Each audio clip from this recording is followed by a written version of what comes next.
Hello and welcome to Kerbal Space Ram. We're about a few seconds from apoapsis, which is very bad because we need to get higher than this and faster than this, but that's okay. The launch vehicle we designed, or rather I designed, was not a good launch vehicle. This is a mod called the Whim Chaser. We're actually currently using two pieces from the mod. This is the Whim Chaser Service Module Short. There are three pieces in the mod. There's a regular service module piece, which is double the length, or maybe it's half again the length. I forget exactly. But it's longer, so it has more resources. Excuse me. And allows you to go much further. And then, of course, we have the Whim Chaser itself, which is designed to be kind of like the Dream Chaser in its own little...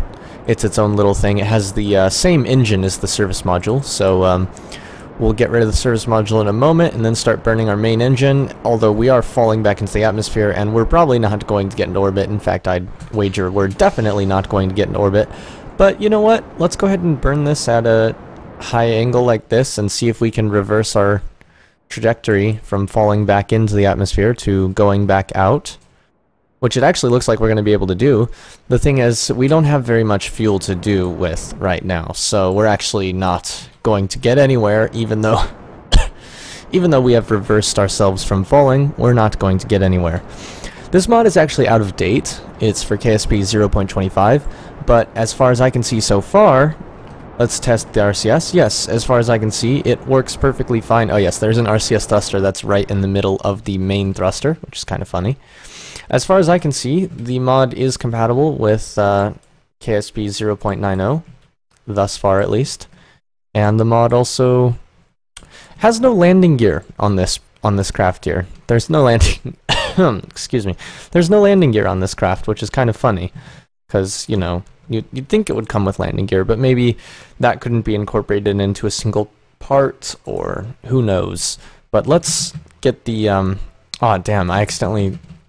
Well, I was trying to keep the time acceleration on so that I could, you know, the physical time warp, so that I could keep firing the RCS thruster until I'm out of RCS fuel, but unfortunately that did not work. And now we're falling back into the atmosphere. We are getting very close to orbital speed though, so if I'd flown this thing better, perhaps we could have gotten into orbit. I don't know. This was literally the small service module, this module, on top of an SRB, which, by the way, I set the thrust parameters wrong, and thus the SRB was not as efficient as it could have and should have been. But, I blame science. Yeah, that seems like a reasonable thing to do, and I'm turning off time warp now because we have atmospheric effects. Unfortunately, it does not have its own custom cockpit. It has this cockpit, but obviously that would be incorrect for the outside design of this craft. And it looks pretty when it's a fireball. So yeah, as I mentioned briefly, this is inspired by the Dream Chaser design, which is a real-life concept for a reusable shuttle, which instead of like the space shuttle where it has giant engines on the back and it goes up with, you know, a giant fuel tank and two boosters, instead the Dream Chaser design relies on a smaller returnable shuttle that is, as you can see by the wings, very different in how it looks, and I think how it flies too, because this kind of, well, it does the same thing as the shuttle actually, because the shuttle doesn't actually fly very well at all. It drops like a rock and then pulls up at the last second to land. This doesn't have landing gear, as I mentioned briefly already. This doesn't have landing gear. It has a lot of monopropellant, because as you can see, we're still only used about half of our monopropellant, and that's only the monopropellant that's in this capsule, which there's, let's see, 45 units of. We never actually used any out of the service module. We've just been firing this the whole time. So this thing does have a ton of monopropellant, and you could... Interesting.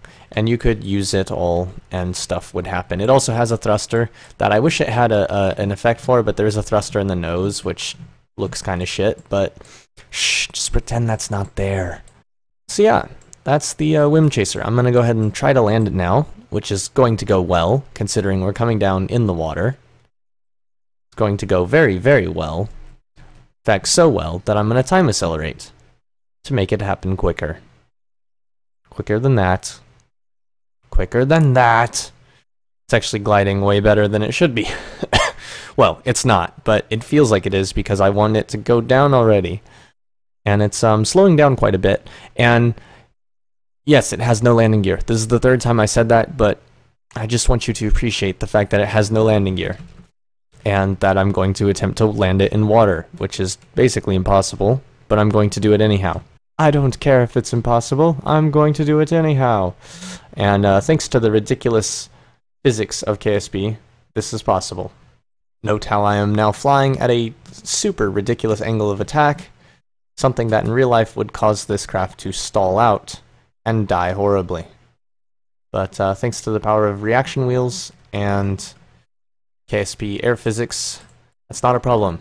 If I remember correctly, they are working on improving the physics of like atmosphere in the next version.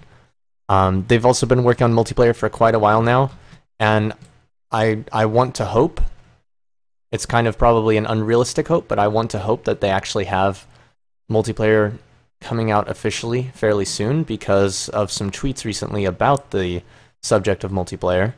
But that's probably not going to be, hey, we survived. Awesome. So that's how you land in the water with no landing gear, and now stay almost completely submerged. Because unlike most KSP parts, this is actually sinking. That's interesting. And it's empty too. Like, it's not like it's full of fuel. No, it's, yeah, empty, which means it has less mass, meaning it would not sink as much, but this sinks. So that's interesting. Now I imagine you'd like to see this thing land on the land. Here's the launch vehicle we used with the thrust limiter set way too low. It should probably be somewhere around maybe 80. I don't know if 80 is a good idea. I'll just save that as 1.1. I'm not actually going to launch it like that right now though, because I don't care. Right now, I'm going to launch just this bit. And you might notice right away there's a strange quirk in that the rear of this is not perfectly symmetrical. Or at least the collider for it isn't perfectly symmetrical. It itself, I think, actually is. Yeah, it itself is perfectly symmetrical, but the collider is not, which is funny, so it lands kind of sideways. Anyhow, cutting engines, and we're now going to land it on the ground, which is possible. Albeit difficult. Woo! And there we go. Successful landing and falling over. I can also take off sideways, and I will demonstrate that now with the... Come on, just get it to flip over. Okay, there we go. And now we will... I don't think that counts. So here, now we're on the ground, and then once we have a small fall off, we can take off. And immediately turn around and come in for a reverse landing. Oops. Hold on. That just gave me an idea. I wonder if I could... Come on, let's get it up in the air. Right? Now. Oops. I'm trying to land it vertically, in case you hadn't guessed by now, which is kind of impossible, but still gonna try, because why not?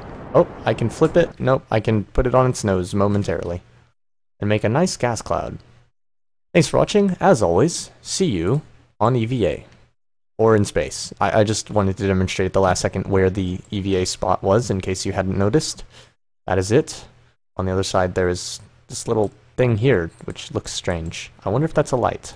Well, we have lights on, and we are gaining charge, so there are lights somewhere.